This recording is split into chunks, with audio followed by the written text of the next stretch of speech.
Hi, my name's Anna Beach, and I'm an interpretive student aide at Sunol Regional Wilderness, and today we will be learning about candle making. Candle making has been around since the Roman Empire, so it has been along for a long time. And it's really interesting is that early candles were actually made using something called tallow, which is made from animal fats.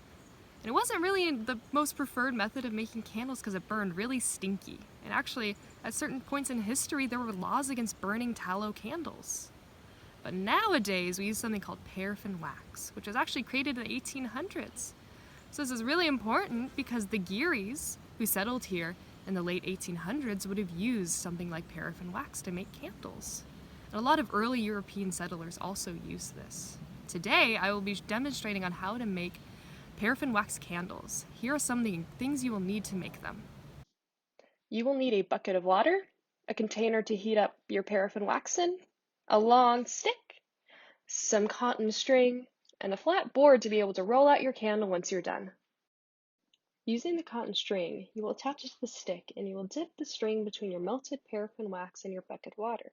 And what this does is every time you dip the candle in the water, it quickly cools the fresh layer of wax that was just put on. You will keep repeating this process, building up layers of wax until you're happy with the size of your candle. If you have a deep container of wax, you could actually make long tapered candles. This method can be done with other types of wax, but since paraffin is easily available at most craft stores, it is the easiest wax to use. If you want to get really historical, you could try to make tallow or beeswax candles using the same dipping method. And historically, beeswax was the more preferred candle base to use because it was not as stinky as tallow candles. It was reserved for the upper class because beeswax was not as readily available as tallow.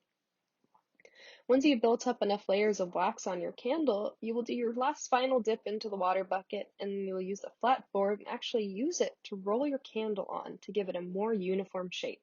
Candle making can be pretty hard work, especially to make the perfect looking candles. I hope you enjoyed this glimpse into one of the tasks that would have been part of the day-to-day lives of early European settlers. Aren't you glad you don't have to make candles every day? Thank you for joining us for candle making at this year's Hootenanny.